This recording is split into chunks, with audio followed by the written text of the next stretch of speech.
The February wind came sideways across the Nebraska prairie at 43 miles per hour, carrying ice crystals that cut like glass shards. Anders Lindstrom stood outside his barn at 4 in the morning, holding a kerosene lamp while his 6-year-old daughter coughed blood into a rag. The thermometer nailed to the barn door read -31 degrees. Inside their soddy, despite a fire burning all night, the temperature never climbed above 42. Little Ingrid's pneumonia wouldn't survive another week of that cold. Anders had been digging for 3 days straight, 8 feet down through frozen earth beneath his barn floor, and every farmer within 12 miles thought he'd lost his mind. "You're burying yourself alive, Lindstrom," Samuel Garrett had said 2 days earlier, watching Anders haul up another bucket of half-frozen clay. Garrett had homesteaded in Nebraska since 1867, survived 2 grasshopper plagues and a prairie fire that nearly took his section. He knew this land. Sleeping underground like some damn animal. What's next, eating grass? But Anders kept digging. He'd grown up in Dalarna, Sweden, where his grandfather had built a food cellar that stayed 45 degrees through winter and summer, both 14 feet down in granite and clay. The old man had explained it once, using a potato and a candle. "The earth holds its temperature, Poik. Sun can't reach it, winter can't freeze it. Dig deep enough, you find the middle place." Anders didn't have granite here, but he had 18 feet of prairie clay and loam, and a daughter whose fever spiked to 104 every night while frost formed on the inside walls of their home. The skepticism started the day he broke ground. Jacob Reinhardt, who'd apprenticed as a carpenter in Hamburg before crossing the Atlantic, stood in the barn doorway shaking his head. "You're compromising your foundation, Anders. That barn'll collapse come spring thaw, and you'll have nothing. Not barn, not sleeping hole, nothing." Reinhardt had built 17 structures in the county, knew load-bearing principles, understood what frost heave could do to careless construction. His concern was legitimate. James Patterson from the land office, who'd read engineering texts at a Boston academy before heading west, calculated the weight distribution on paper. 7,200 pounds on those support beams, Lindstrom. Your math doesn't work. Anders didn't argue with them. He just kept moving dirt. By the 4th day, he'd excavated a chamber 8 feet deep, 12 feet long, 7 feet wide. The walls sweated with moisture, and the temperature down there registered 58 degrees despite the killing cold above. He'd learned something in Sweden that Patterson's Boston books didn't teach. The earth breathed differently when you worked with it instead of against it. You didn't fight the clay's natural moisture. You used it. You didn't try to make the earth warm or cool. You just let it be what it already was. Steady. Thomas Garrett, Samuel's younger brother who'd served as a quartermaster in the Union Army, understood supply lines and logistics, but not this. "Where's your ventilation, man? You'll suffocate down there, or the barn animals will contaminate your air. You've got 12 horses and 43 head of cattle directly above. The ammonia alone will kill you." He wasn't being cruel. Thomas had seen men die in enclosed spaces during the war, storage cellars where bad air settled like invisible poison. His concerns came from watching friends turn blue and stop breathing. But Anders had watched his grandfather. The old man had built a channel, just 4 inches across, that ran from the cellar up through 20 feet of rock to the outside air. Not straight up, that would have let in weather and heat. Angled, gradual, with 2 turns, so the air moved slow and steady. Down in the Nebraska clay, Anders did the same thing, using 3-inch iron pipe salvaged from an abandoned railroad siding, angling it up through the barn floor, through the hayloft, out under the eaves where it wouldn't collect snow or rain. The air would move on its own, he knew. Warm air rises, cold air falls, and the difference in temperature would create a gentle circulation without any mechanical help. The work nearly killed him. Breaking frozen ground with a pickaxe, hauling dirt up bucket by bucket, shoring the walls with split logs before the clay could collapse. His hands bled through the rags he'd wrapped them in. His back seized up so badly the 4th night that his wife Elsa had to help him stand up straight. But Ingrid's cough was getting worse, that wet rattling sound that meant fluid in her lungs. And the nearest doctor was in Omaha, 87 miles away across frozen prairie.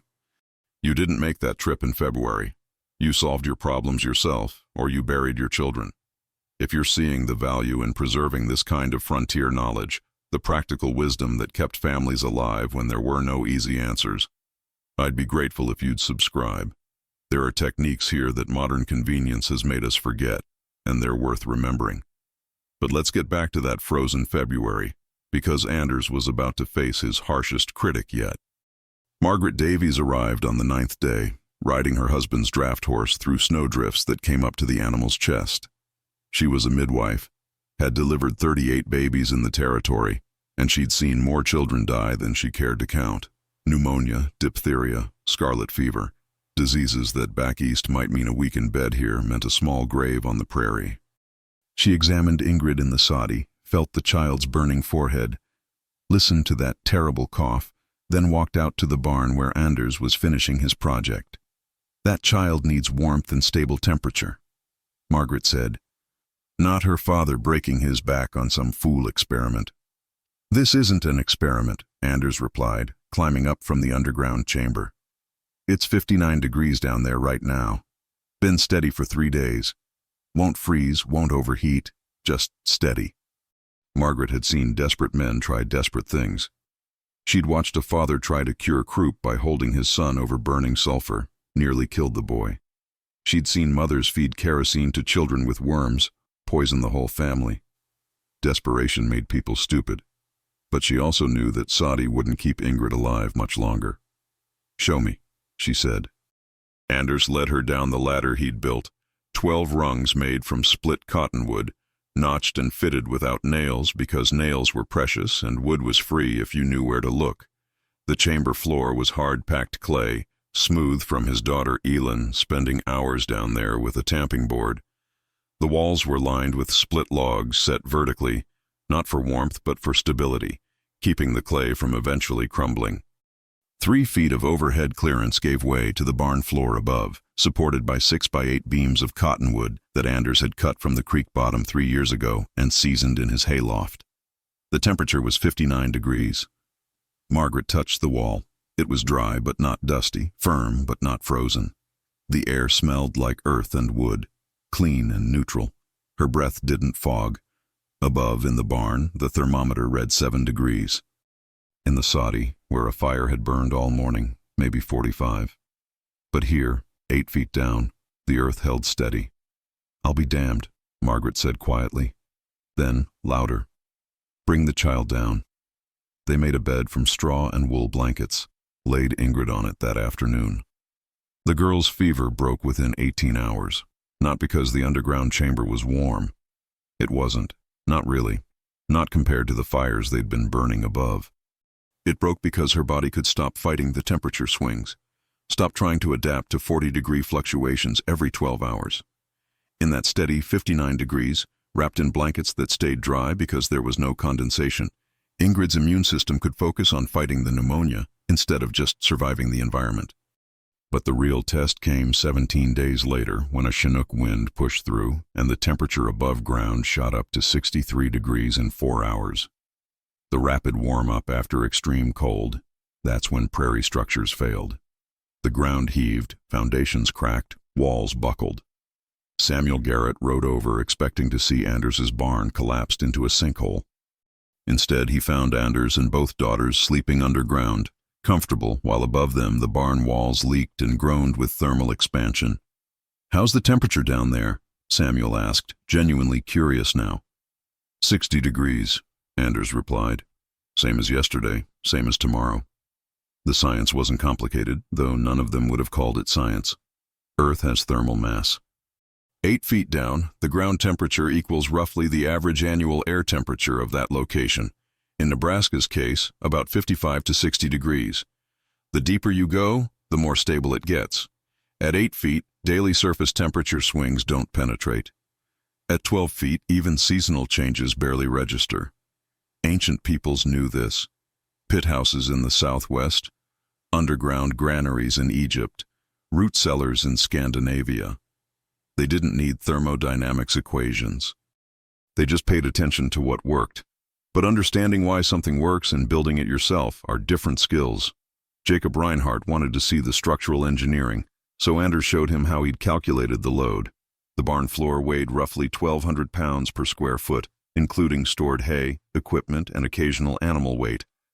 That load distributed across the 6 support beams, running perpendicular to the floor joists, transferred to vertical posts that rested not on the chamber floor but on bedrock shelf Anders had found at 9 feet down. He hadn't guessed at bedrock. He'd probed with an iron rod, mapped out where the solid limestone layer sat, positioned his supports accordingly. Reinhardt ran his own numbers that evening and came up short on criticism. Thomas Garrett, the former quartermaster, wanted to understand the air circulation. Anders took him down with a candle and showed him. The flame bent slightly toward the ventilation pipe, drawn by the pressure differential. Warm air from 12 horses and 43 cattle rose through the barn, creating slight positive pressure. The cooler, denser air in the underground chamber created negative pressure. The angled pipe allowed exchange without forcing it, let the system regulate itself. No mechanical pumps, no hand bellows, just basic physics and careful positioning. Thomas checked the chamber over 6 consecutive days. The air stayed fresh, no ammonia buildup, no stuffiness. "I'll be damned," he said, echoing Margaret Davies.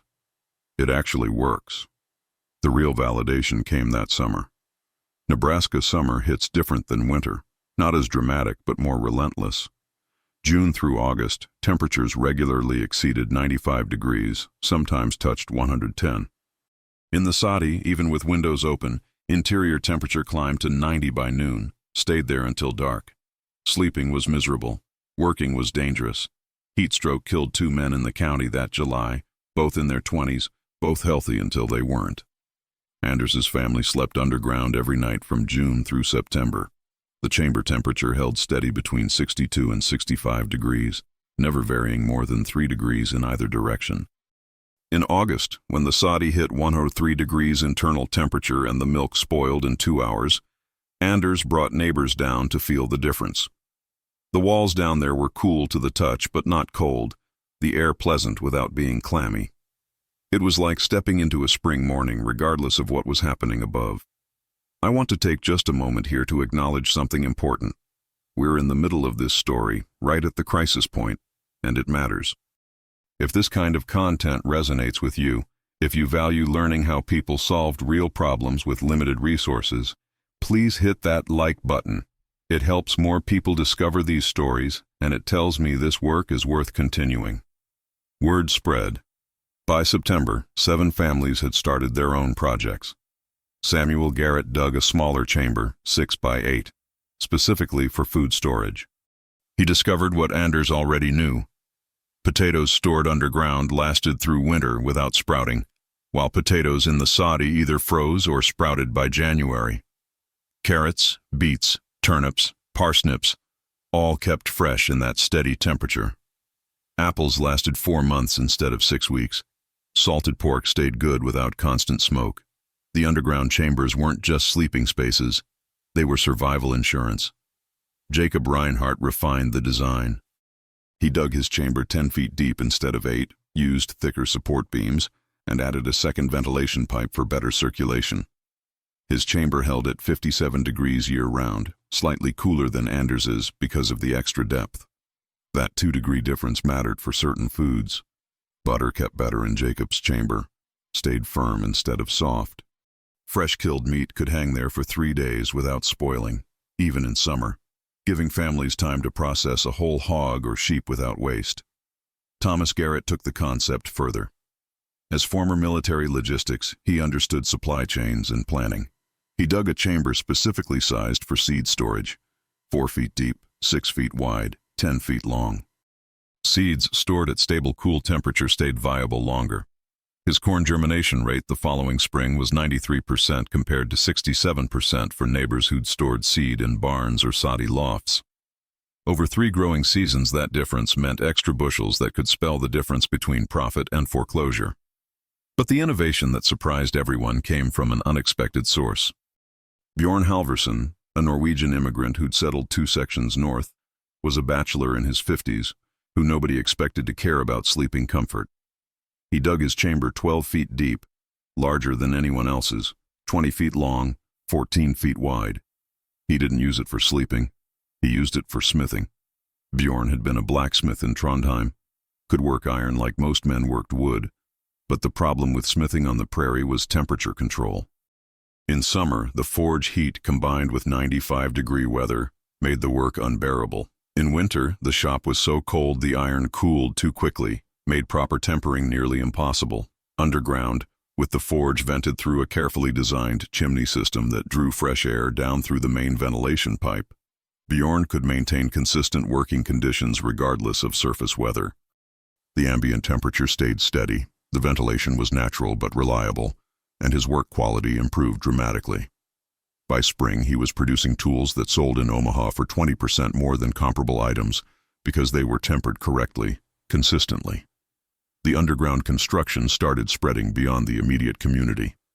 Farmers from 30 miles away came to see Anders's barn, to examine the structural supports, to understand the ventilation system. Margaret Davies, the midwife, became an unexpected advocate. She'd seen enough frontier medicine to know that stable temperature mattered for the sick, the elderly, the very young. She started recommending underground sleeping chambers for families with vulnerable members. 3 infants survived winter illnesses that likely would have killed them in drafty Saudis with wildly fluctuating temperatures. But success bred complications. In March of 1876, a cattle speculator from Omaha named Harrison Webb arrived with a territorial surveyor and a lawyer. Webb had heard about the underground chambers, saw commercial potential, and wanted to patent the design. He offered Anders $200 for exclusive rights to the Lindstrom underground dwelling system, planned to franchise the design across the frontier territories, charge licensing fees to anyone who wanted to build one. Anders refused. The speculator couldn't understand it. $200 was half a year's income for most homesteaders. But Anders's grandfather hadn't charged neighbors in Dalarna for root cellar advice, hadn't demanded payment for knowledge that kept families alive. "It's just dirt and wood," Anders told Webb. "Can't patent dirt. Can't own wisdom that belongs to everyone." Webb tried to patent it anyway, filed papers claiming original invention based on scientific principles of thermal regulation. The application stalled when 3 separate territorial officials visited the area, examined multiple chambers built independently by different families, and determined that the concept was common knowledge adapted from various cultural traditions. The Omaha Land Office clerk noted written records of similar construction in Scandinavian, German, and Russian immigrant communities. The patent was denied. That rejection might have ended the story if not for what happened the following winter.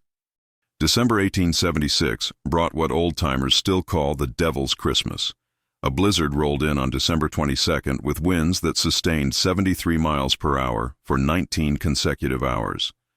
The temperature dropped to -47 degrees. Visibility was 0. The storm lasted 4 days.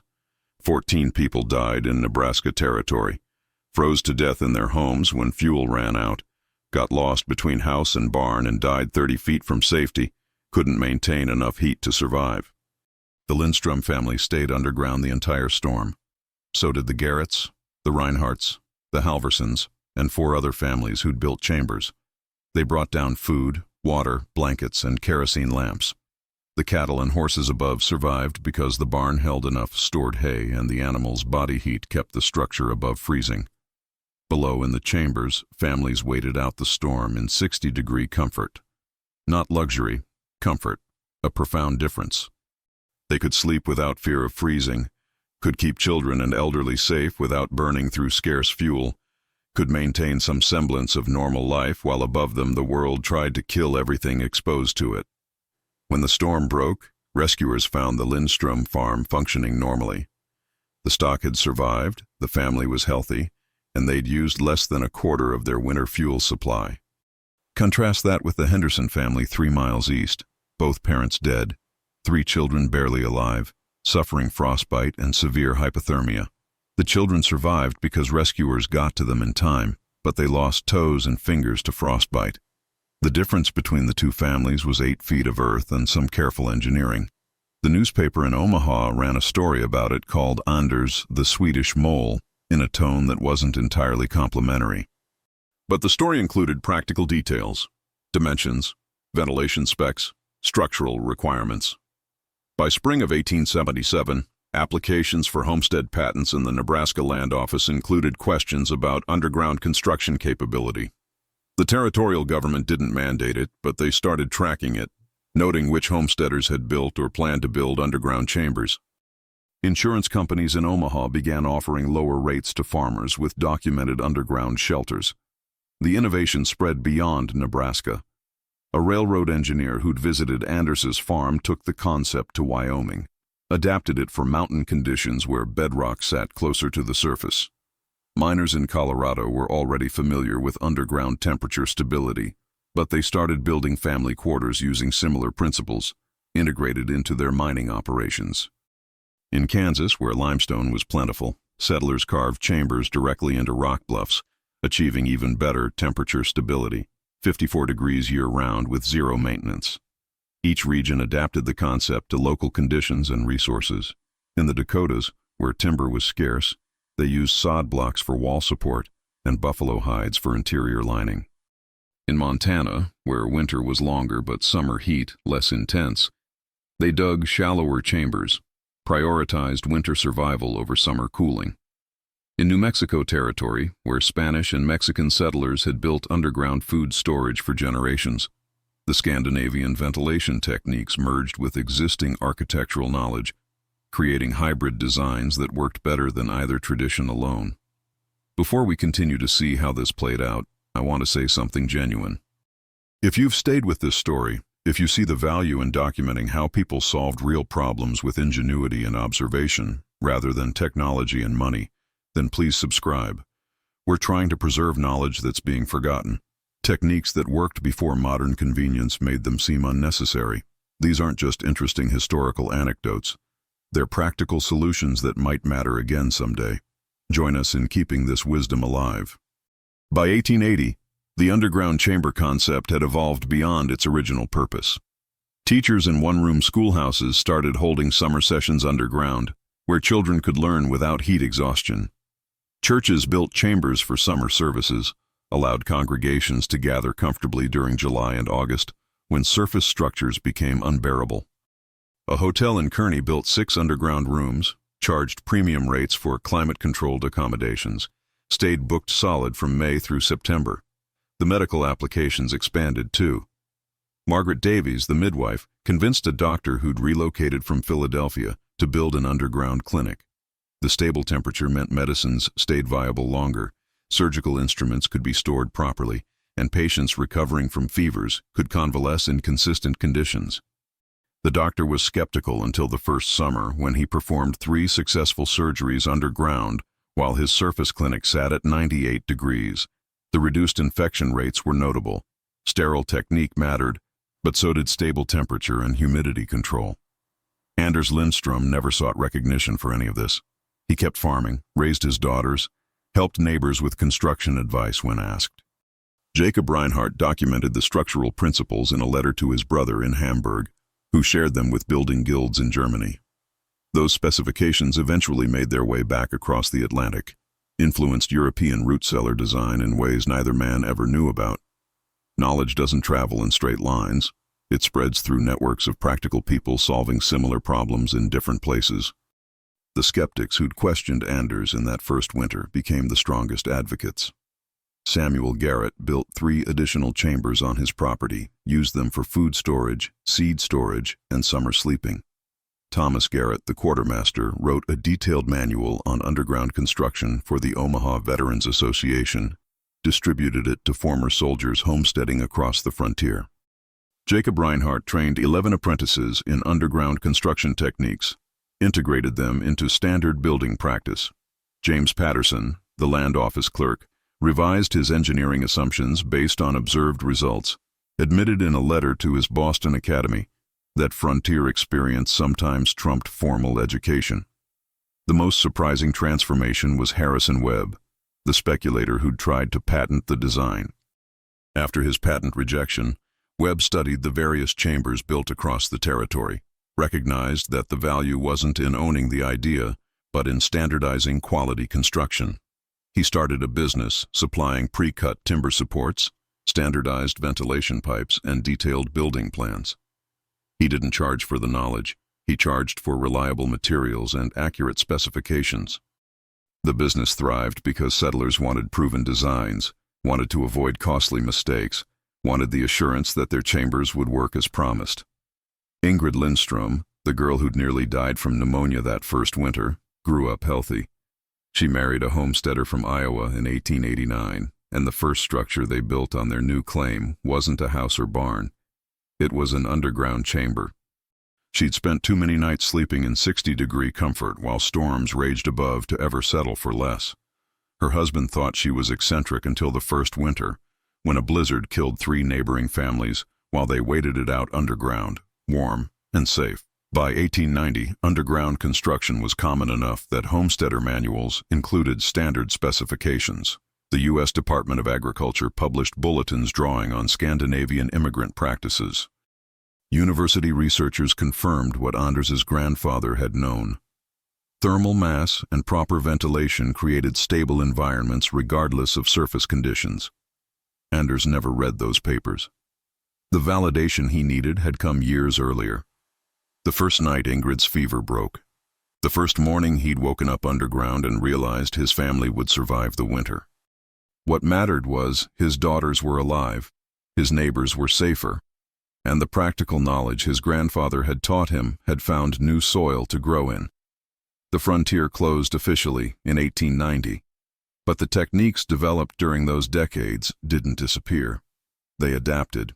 Modern builders rediscovered earth berming in the 1970s energy crisis, called it innovative, didn't realize they were recreating solutions Scandinavian immigrants had perfected a century earlier.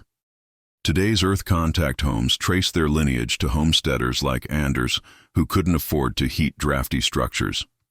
There's a particular irony in how this knowledge traveled through time. The academic papers preserved the technical specifications but lost the human context. Modern engineers know the thermal calculations, the proper depth ratios, the ventilation requirements. But they often don't know about Ingrid Lindstrom's pneumonia, or Samuel Garrett's transformation from skeptic to advocate, or Margaret Davies riding through a blizzard to examine a sick child. They don't know that this wasn't theoretical research. It was a father digging through frozen earth because his daughter was dying and doctors were 87 miles away across impassable roads. That human context matters because it explains something essential about frontier innovation. These weren't scientists in laboratories testing hypotheses. These were desperate people with limited resources solving immediate problems. They couldn't order materials from catalogs or hire specialists or wait for expert advice. They had to observe, experiment, and adapt traditional knowledge to new conditions. The success rate wasn't perfect. Plenty of homesteaders tried things that failed spectacularly. But the ones who survived learned to pay attention to what worked, to ask why it worked, and to share that knowledge freely, because everyone's survival depended on collective wisdom. Anders Lindstrom died in 1903, after the frontier period officially ended, but while frontier thinking still dominated rural America. He'd lived to see his techniques spread across 5 territories, seen his daughters raise families, seen underground construction become common enough that nobody called it eccentric anymore. His obituary in the local paper mentioned his farming success and community involvement, but didn't mention the underground chamber. It was too normal by then to warrant special notice. The barn still stands, or stood until recently. A researcher from the Nebraska Historical Society documented it in 1994, photographed the underground chamber, measured the dimensions against Anders's original specifications.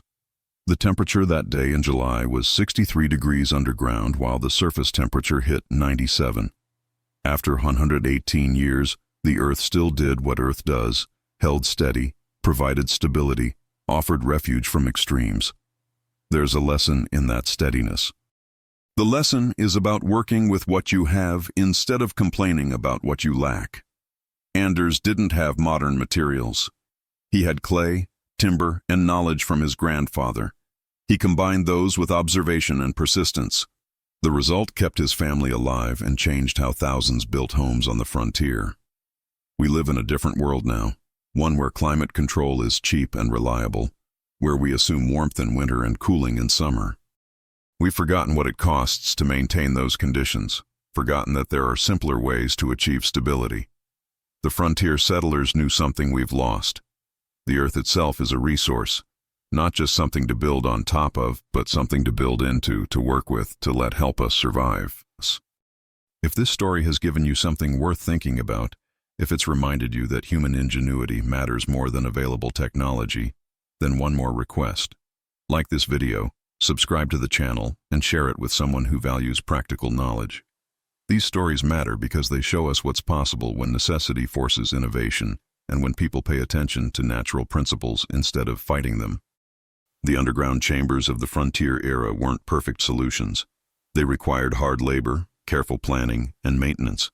They couldn't solve every problem or guarantee every survival. But they worked. They kept families alive through extremes that killed those without them. They proved that observation and traditional knowledge could be as valuable as formal education. They demonstrated that the most sophisticated solution isn't always the best solution. Sometimes the best solution is the one that uses what you have, works with natural systems, and keeps your children breathing through the night. Anders Lindstrom understood that. So did the neighbors who eventually stopped mocking and started digging. So did the thousands of settlers who adapted the concept to their own conditions and needs. They understood that survival on the frontier wasn't about having the most resources or the most education or the most money. It was about paying attention, learning from those who came before, and having the courage to try something that looked foolish until it worked. That courage, to dig down when everyone else was building up, to trust observation over assumption, to persist through skepticism and exhaustion, that's what kept families alive. That's what turned individuals into communities, and communities into civilizations. That's what made the difference between a small grave on the prairie and a daughter who lived to teach her own children how 8 feet of earth could mean the difference between surviving and thriving. The earth holds its temperature. Dig deep enough, you find the middle place. Anders's grandfather knew it, Anders proved it, and thousands of families benefited from it. The mocking stopped when the proof became undeniable. It always does.